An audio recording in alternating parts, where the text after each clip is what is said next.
नमस्कार मित्रांनो, शेवटी तो दिवस आलेला आहे आणि अर्थातच आपले HSC बोर्डाचे फॉर्म फिल होणं स्टार्ट झालेले आहे। येस, सगळ्यांसाठी खूप गुड न्यूज आहे, परंतु एक जबाबदारीचं ओझं सुद्धा आलेलं आहे।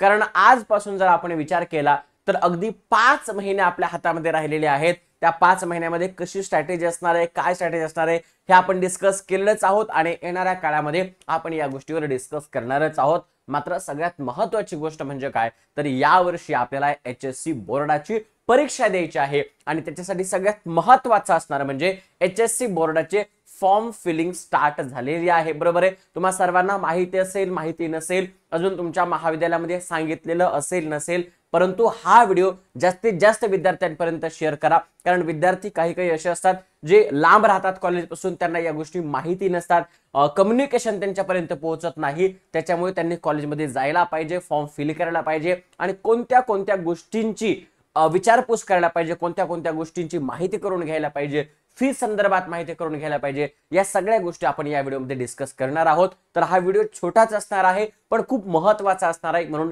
सगळ्यात महत्त्वाचं या व्हिडिओला लाईक करा। व्हिडिओ आवडला असेल तर नक्कीच लाईक करा आणि चॅनलला सबस्क्राइब करून ठेवा, कारण महत्त्वाच्या सगळ्या अपडेट्स या चॅनलवर तुमच्यासाठी येत राहणार आहेत। बरोबर आहे, तर चॅनलला सगळ्यात महत्त्वाचं म्हणजे काय करायचं आहे, सबस्क्राइब करायचं आहे। प्रत्येक गोष्टी यावर आपण सांगणार आहोत। येस, बघा, HSC बोर्डाचे फॉर्म फिलिंग करणं स्टार्ट झालेलं आहे आणि सगळ्यात महत्त्वाचं म्हणजे आता आपल्याला कोणत्या कोणत्या गोष्टी लक्षात ठेवाव्या लागणार आहेत। तर लक्षात ठेवा, पहिली गोष्ट, हा फॉर्म तुमच्या कॉलेजमधून भरला जाणार आहे। म्हणजे तुम्हाला स्वतःला हा कॉलेज कुठे नेट कॅफेवर किंवा ऑनलाईन भरायचा नाहीये, तर तुमच्या महाविद्यालयामार्फत हा फॉर्म भरला जाणार आहे। त्याच्यामुळे जर आता हा फॉर्म कोण कोण भरू शकतात, असे विद्यार्थी जे सध्या 12वी वर्गात शिकत आहेत, रेग्युलर शिकत आहेत त्यांच्यासाठी, असे विद्यार्थी जे नापास झाले होते गेल्या वर्षी ते भरू शकतात, किंवा असे विद्यार्थी ज्यांना 12वीची परीक्षा द्यायची आहे, जे एलिजिबल आहेत ते हा फॉर्म भरू शकतात। बरोबर आहे, या तीन विद्यार्थ्यांचा प्रकार यामध्ये हा फॉर्म भरू शकतो। बरोबर आहे, येस। आणि ही परीक्षा कधी होणार आहे तर ही परीक्षा होणार आहे फेब्रुवारी 2026 आणि मार्च 2026 मध्ये। परीक्षेचं नाव आहे हायर सेकंडरी एक्झामिनेशन, ज्याला आपण HSC म्हणतो। बरोबर आहे, येस। चला आता पुढे बघूया सगळ्यात महत्त्वाच्या कोणत्या कोणत्या गोष्टी आपल्याला याच्यामध्ये लक्षात ठेवायच्या आहेत। बरोबर आहे, सगळ्यात पहिला मुद्दा आहे की हा फॉर्मची लास्ट डेट जी आहे ती 30 सप्टेंबर आहे। लक्षात ठेवा, 30 सप्टेंबर ही लास्ट डेट आहे, त्याच्या आधी आपल्याला हा फॉर्म फिल करायचा आहे। पहिली आणि सगळ्यात महत्त्वाची गोष्ट। बरोबर आहे, तर तुम्ही म्हणता नाही सर 30 सप्टेंबर खूप वेळ आहे, आज कुठे 7 सप्टेंबर आहे आणि 30 सप्टेंबर खूप जास्त वेळ आहे, आम्ही फॉर्म फिल करू। पण एक गोष्ट लक्षात ठेवा, तुम्हाला काही महत्त्वाची कागदपत्र जमा करायची असतात, फीस जमा करायची असते आणि या गोष्टींमुळे या सगळ्या गोष्टींना विलंब होतो। बरोबर, पहिली गोष्ट।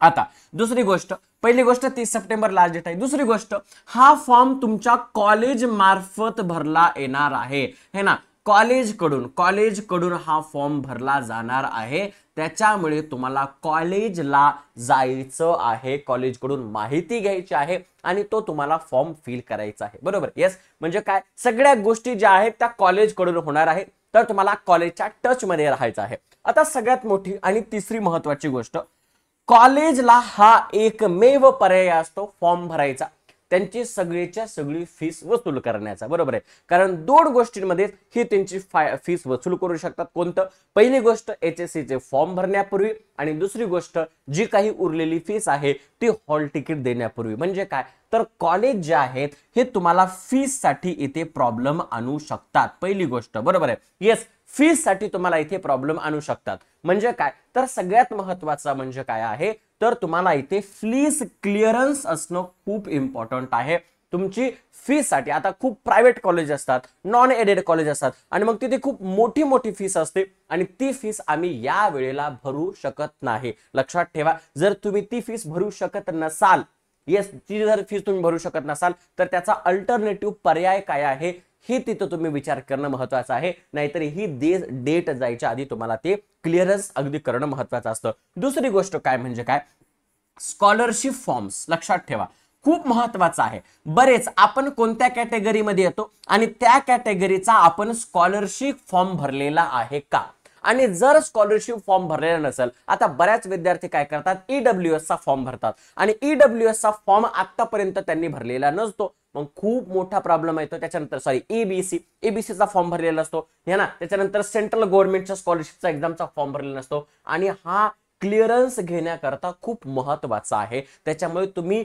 आतापर्यंत तुमचे स्कॉलरशिप फॉर्म भरलेले आहेत का नाही याच्यावर लक्ष द्या, कारण शेवटी ते म्हणतात की तुम्ही ईबीसीचा जर फॉर्म भरलेला असेल तरच तुमची अर्धी फीस माफ होईल, नाहीतर फीस माफ होणार नाही, नाहीतर फुल फीस भरा तेव्हाच तुम्हाला तुमचा फॉर्म मिळेल. लक्षात ठेवा, या गोष्टी टाळण्याकरता आपल्याला खूप महत्वाचं या दोन गोष्टी करायच्या आहेत. फीस भरणं आणि भरता येत नसेल तर त्याचा अल्टरनेटिव्ह काय आहे हे शोधणं, आणि दुसरं महत्वाची गोष्ट म्हणजे काय तर स्कॉलरशिप फॉर्म भरणं. बरोबर आहे, या दोन गोष्टी आहेत. आता याच्यानंतर जी तिसरी गोष्ट आहे, फॉर्म फिल करत असताना कोणत्या महत्वाच्या गोष्टी आहेत तर तुमचं नाव. लक्षात ठेवा, युअर नेम, तुमचं नाव जे आहे ते करेक्ट असलं पाहिजे आणि ते तुम्हाला खूप करेक्ट भरायचं आहे, कारण एकदा जर नावामध्ये प्रॉब्लेम झाला, सगळ्यात जास्त प्रॉब्लेम्स हा विद्यार्थ्यांचा नावामध्ये होतो. नाव आणि कॅटेगरी, नाव बघा लक्षात ठेवा, नेम अँड कॅटेगरी या खूप महत्वाच्या गोष्टी आहेत. तिथे तुम्हाला करेक्टच फील करायचं आहे. या दोन गोष्टी खूप महत्वाच्या, करेक्ट फील करायच्या आहेत, हा सगळ्यात मोठी गोष्ट. तिसरी गोष्ट कोणती आहे तर तुमचे सब्जेक्ट. लक्षात ठेवा मित्रांनो, फॉर्म वर तुमचे जे आलेले सब्जेक्ट आहेत ते एकदा नीट तपासून बघा, ते तुमच्या कॉलेजला आहेत का, ते तुमचे सब्जेक्ट आहेत का. मॅथमॅटिक्स मध्ये वेगवेगळ्या प्रकारचा मॅथमॅटिक्स असतो, बेसिक वगैरे है ना, आता त्याच्याबद्दल आपलं काय कल्पना, पण खूप वेगळ्या, जसं की कुठे कुठे आर्ट्स मध्ये सुद्धा मॅथमॅटिक्स असतं. त्याच्यानंतर इंग्लिशचे 2-3 है ना, त्याच्यानंतर हिंदी मानो पेपर आहे, लोकवाणी आहे, लोकगीत आहे ना, असे वेगवेगळ्या प्रकारचे विषय असतात. तो विषय आपला आहे का हे एकदा खात्री करा. लक्षात ठेवा, त्याच्यामुळे सब्जेक्ट करेक्ट आहेत का याच सगळ्यात महत्वाची गोष्ट तुम्ही लक्षात ठेवायची आहे. आणि ऑल ओव्हर फॉर्म मध्ये कुठेही चूक होता कामा नये. तुमचा कॉन्टॅक्ट नंबर आहे, तुमचा ईमेल आयडी आहे, तुमची सिग्नेचर आहे, या सगळ्या गोष्टी एकदम प्रॉपर वेनं भरायच्या आहेत आणि त्याच्यानंतरच तुम्हाला फीस सोबत तो तुमचा फॉर्म सबमिट करायचा आहे. लक्षात ठेवा, 30 सप्टेंबर पर्यंत तारीख आहे. पण जर तुम्ही कॉलेज रेग्युलर करत नसाल तर आजच तुमच्या कॉलेजला जा, कॉलेजला भेट द्या, कॉलेज बद्दल याच्याकडून माहिती घ्या आणि फॉर्म फिल करायला स्टार्ट करा आणि आजपासूनच त्या तयारीला लागा. आणि सगळ्यात महत्त्वाचं, आपल्या चॅनलला सबस्क्राईब करा, कारण खूप महत्त्वाच्या गोष्टी या चॅनलवर येणार आहेत. तर इंडिया, आणि त्याच्यासोबत सगळ्यात महत्त्वाची गोष्ट म्हणजे इथं तुम्हाला दिसत असेल, India the wait is over, MVSAT is back. Yes, mega Vedantu scholarship admission test फिर से वापस आ चुका है और आपको टेस्ट देना है 27, 28, 4, 5 अक्टूबर 2025 इस तारीख को ऑफलाइन टेस्ट होने वाला है. डिस्क्रिप्शन बॉक्स में इसकी लिंक दे रखी है, आप रजिस्ट्रेशन कर सकते हो. इसके रिगार्डिंग डिटेल में हमने वीडियो बनाया है. अगर आप क्लास 7 से क्लास 12 के बीच में पढ़ रहे हो और आपको जेईई नीट या फाउंडेशन के अंदर तैयारी करने की अगर रुचि है तो ये MVSAT आपके लिए बहुत इंपॉर्टेंट है. करोड़ों रुपए की स्कॉलरशिप मिल सकती है, करोड़ों रुपए के कैश प्राइजेस मिल सकते हैं, आईफोन, आईपैड और बहुत कुछ मिलने वाला है. तो फटाफट से जाओ, रजिस्ट्रेशन करो और अपने सारे दोस्तों के साथ भी ये वीडियो जरूर शेयर कर देना. और हाँ, इंपॉर्टेंट बात, सबसे इंपॉर्टेंट, फॉर्म फिल करते वक्त कोणत्याही चुका करू नका. येस, भेटूयात पुढच्या व्हिडिओमध्ये. All the best, thank you so much and love you दोस्तों.